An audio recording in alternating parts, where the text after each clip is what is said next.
everybody, Dean Young Home Tech Inspections. Hope everybody's doing good today. Is today Taco Tuesday? Yeah, today's Tuesday. And done 2 inspections today. Went pretty well. Both were pretty good properties. Not a lot to report on. I mean, there were some items, but there was no real red flags. My last one, there was an issue with the heat pump, and that was the main concern of the client, was the heat pump. So it is what it is there. Then I the radon results that I posted the other day from a home in Kernersville, around the Hopkins Road area. That today I went by, actually I just left there, dropping off another radon to do another reading, see what we get there, and go forward from there and see. Now I did do one in the same general area about a month ago, I guess, or so, which was in the 4s, I think high 4s or 5s, and there. And then actually a friend of mine that's a home inspector lives in kind of in that neighborhood, and done one for one of their neighbors, which had a pretty high result. So Hopkins Road area, Regents Park area in Kernersville. That's the general area of where I've done these radons and got high results. So, you know, Forsyth County is a red area, and I know my sister has a mitigation system.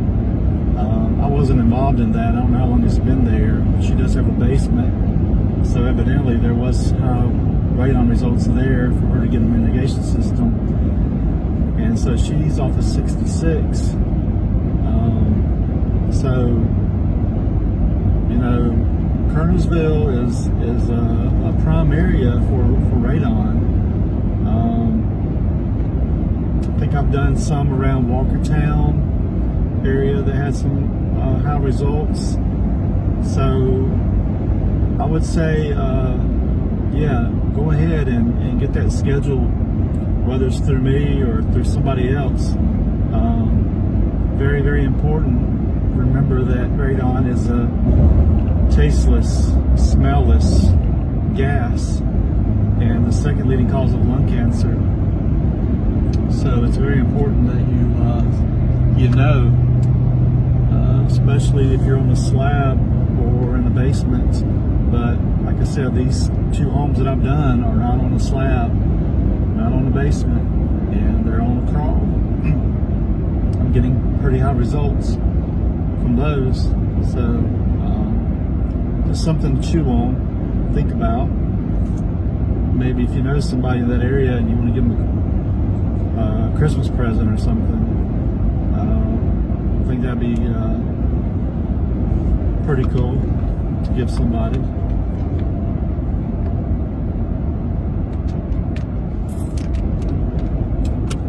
Got the sheriff's department over here on the side of the highway. Got a vehicle pulled over. Okay, but anyway, my new website is active now, hometechinspections.com, or there's another link to it, which is easier, hometechnc.com, and we're going to be regularly changing the content. I got somebody to maintain that website and make changes to it on a regular basis, keep it updated. Let's see. Got the Prius. Love the Prius. I've only driven it a couple times, and and I'm getting several quotes. And there's more police down here. Maybe something happened and somebody took off and they got them down here. I mean, state troopers, vest. Wow, something going on in Randolph County. Anyway, what was I talking about? Website. Yeah, website. Check it out, hometekinspections.com. That's HOMETEK inspections.com or hometeknc.com. Again, that's HOMETEK. And check it out. Hope you guys like it. I'm trying to make it more user friendly. Going to be adding some other stuff on there as the months go. Things are going to be regularly changing, and looks like we're due for a price increase coming up the first of the year. We are one of the have some of the lowest. I think there's more police down here. Some of the lower rates in the triad. So I think for what you get, it's really fair. That this shouldn't affect a lot of people. I mean, honestly, you know, I am now a certified master inspector, and you pay for what you get, and just that little bit. If you pay a little bit extra than some other guys, I mean, you're getting that certified master inspector experience and report, and it goes a long, long way. So just keep that in mind. You pay for what you get, no matter what it is in life. If it's too good to be true, it probably is. I know a lot of people price shop. We get it all the time. People call, how much for a home inspection? What's the age and the square footage of the property? They tell us, and we give them a price, and they're like, wow, or oh, or what all does that cover? It's kind of like, it's a home inspection. So when people usually ask those questions, what all does it cover? Or they say, wow, or oh, or I'll call you back, or let me think about it, or let me call around, or whatever. You know, you're going to be hitting around the same margin, maybe $5, $10 difference variance on the home inspection in the Piedmont Triad area. But when people start saying things like, what does all of that cover, then they're more likely probably expecting a whole lot for $350, $400, whatever dollars. And you know, it depends on the inspection company you get. I mean, there's some that just stick to the SOP and will not go above it whatsoever, and you're going to pay the same price. Say you may pay me, I'm going to nitpick it, but I'm not going to nitpick it to the point of being ridiculous. I'm not going to scare my client, and I'm going to present my report to them in a professional, timely manner, in a way that they can read it without being scared to death. Like I've said before, we report using DDID, and so I'm not going to be putting anything in there that's going to be scaring people away. I don't tell people how to repair something. You know, doing the repair stuff for so long and looking over home inspection reports and due diligence repair requests, some of the language that was used, they're telling people what they need to do and how to do it and blah blah blah in the home inspection report, and that is beyond what you're there to do. You are a generalist. You are there just pointing things out, and you need the proper professional to tell that person, the buyer, the agent, your professional opinion about how something should be repaired or replaced or whatever, to make it functional or like new condition or whatever you're going for. You can't tell somebody they need to do this and that and da da da da da da. That's not what a home inspection is about. And we're generalists, and a lot of the people that are in this profession, not all of them, but a lot of them are general contractors, or they have building experience, residential, commercial, whatever. And sometimes they don't forget to take that hat off, and they get themselves in a predicament if they don't watch it. Because people will report you to the Home Inspection Licensing Board. Actually, there's some agents out there that will blacklist you if you come across like you're just overbearing, overwhelming, like you're just killing this deal completely.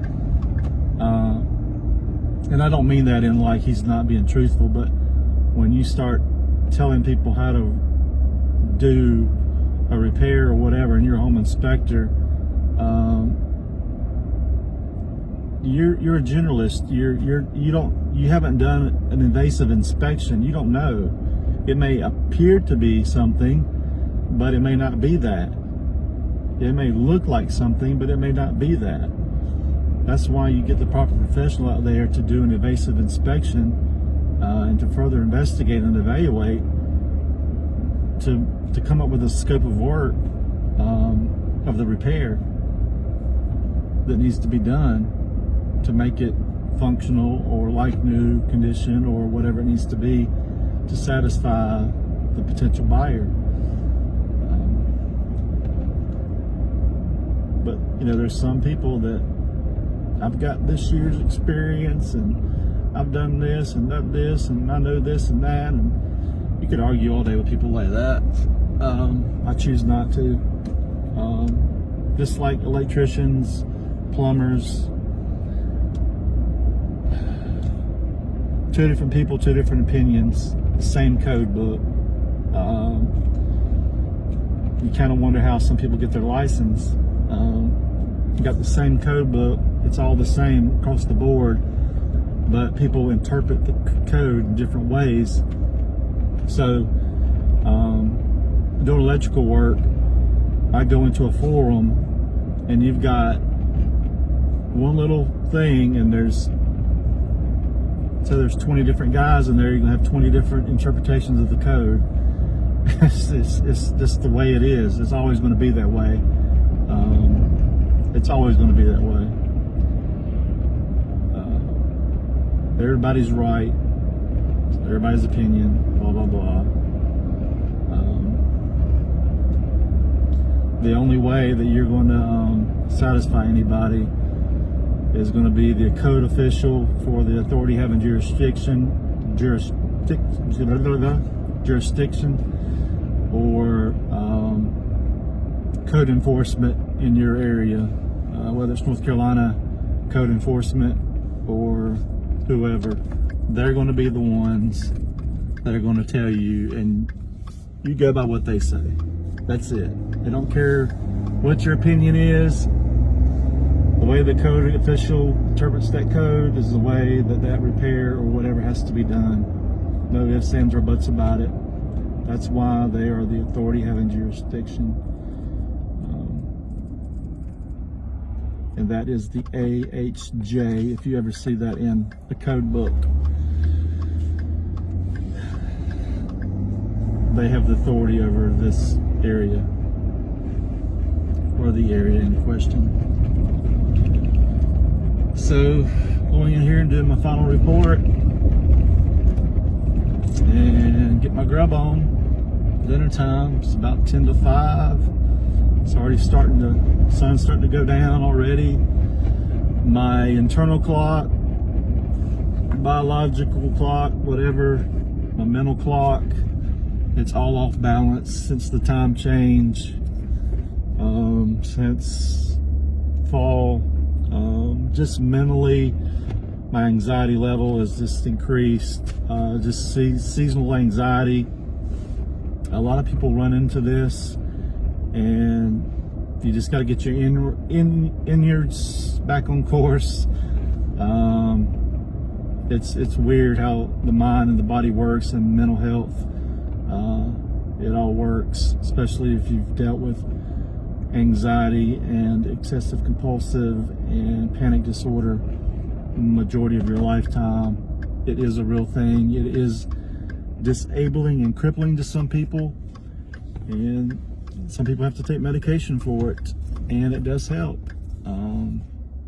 But we're all different, and it's not a fault of anybody's. It's just a chemical imbalance. It's just the way we're born. We're all different, and I don't think it's something that should be made fun of. You know, back in the day, people used to say, "Oh, did you take your Prozac or take a chill pill or whatever?"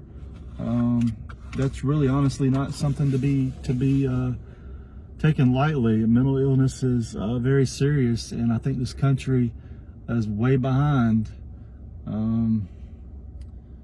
Everybody wants a pill for everything, and I know sometimes it does help a lot. It goes a long way. It keeps people stable.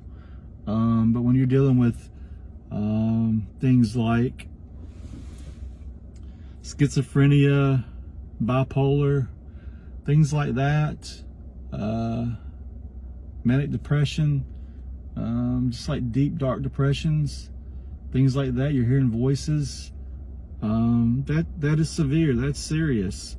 I haven't been to that level, but I've had panic disorder, and I still deal with it. I deal with anxiety. I still deal with depression. I just get these tension, depressed headaches. Sometimes I just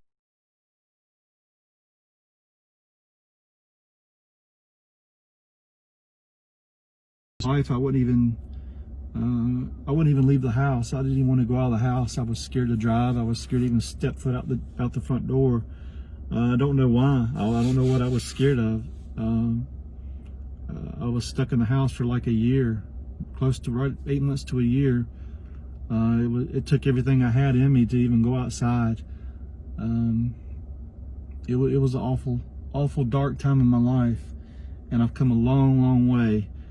I started dealing with anxiety when I was 15 years old, and I didn't do anything about it until I was in my 30s.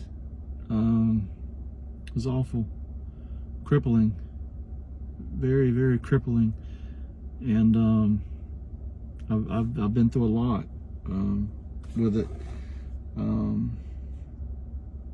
but I've been stable for, I guess, 10-15 years now as far as the panic attacks and stuff. I used to have them like all the time on a regular basis, anxiety all the time on a regular basis, dreams, just awful.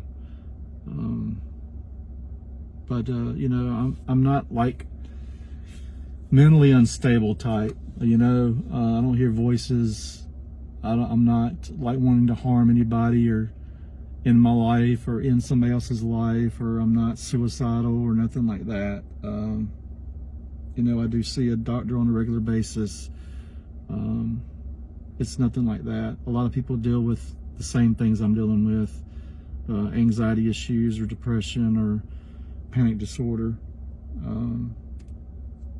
You know, we're all different, but we're all pretty much deal with the same things. Like I said, it's really nothing to joke about, laugh about. I know when Prozac first came out, I did take Prozac back in is it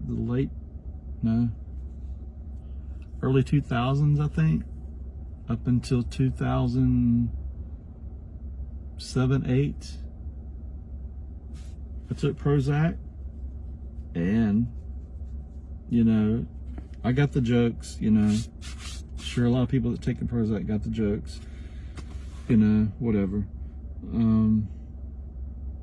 But the worst medication I ever took was Paxil, and that was awful. That was, if you've ever been on Paxil, I know somebody that's been on Paxil and dealt with it. My heart goes out to you and your family, because it was bad, very bad. I dealt with that and went through the side effects and the winging off and all that, and the struggles. Oh my God, it was crippling. Converting from that into Prozac was life-changing. The withdrawals, and man, the body and the mind are incredible. And you know, I'm thankful for doctors and medication to get me through, you know.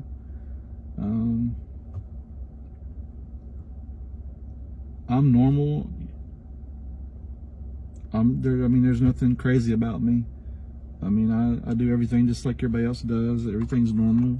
I function just like everybody else. You know, I go out and about like I used to. You know, I'm normal. It's just I've dealt with depression and anxiety most of my life, excessive compulsive disorder.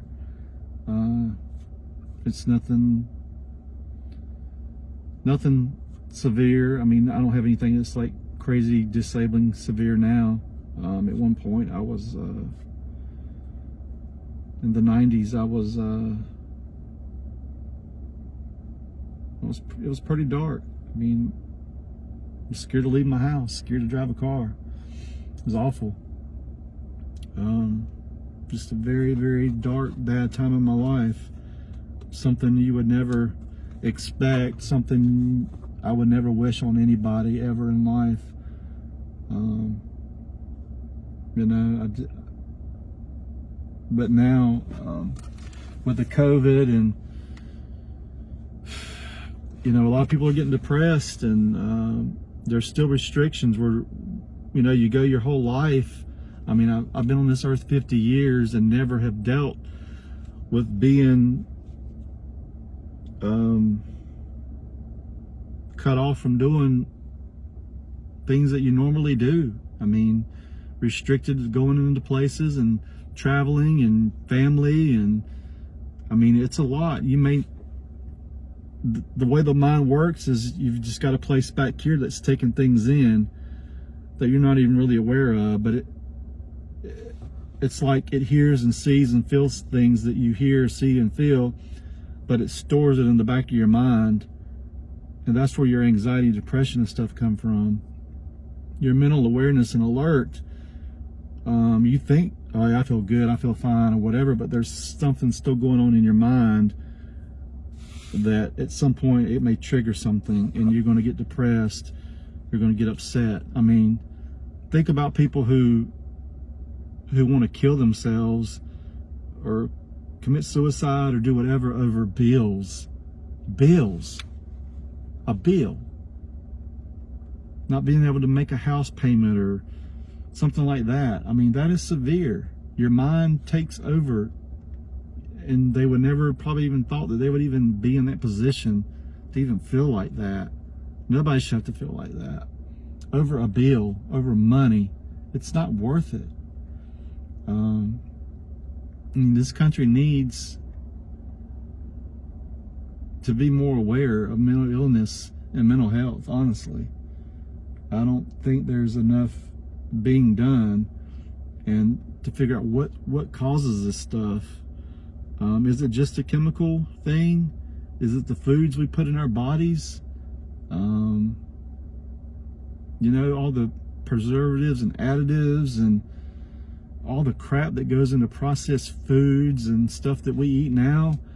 And most lower class to somewhere middle class people can't afford to eat great healthy foods. It's so expensive to have true organic natural foods to eat. And I think a lot of that has to do with our minds and the way our bodies are and the way we feel. I think a lot has to do with what you eat, what you drink, your environment. Also, your genes, family genes, and it being carried into families. And if you had a parent that was drank a lot or done a lot of drugs or whatever, you're coming out of him into your mom and then out into the world. I mean, that's all that stuff is in you and it's part of you. It's just crazy. But anyway, guys, I'm gonna get off here. I know it's kind of deep and weird, but anyway, I'm gonna get here to get my report done. Check out my new website, man. I'm excited, and if there's something you don't like about it, let me know. There's a couple little things I want to have them tweak. They had me look at it the other day, and I was just so excited I didn't really even look carefully until afterwards, and now I'm just like, man, I wish I would have told them to do this, and this, but I'm gonna have them do those things. But just a couple wordings, some things going on in there that I'd like to have changed. But anyway, guys, I'm gonna get out of here, man. I'm 26 minutes in here and I'm hungry. See you guys later. Dean Young Home Tech.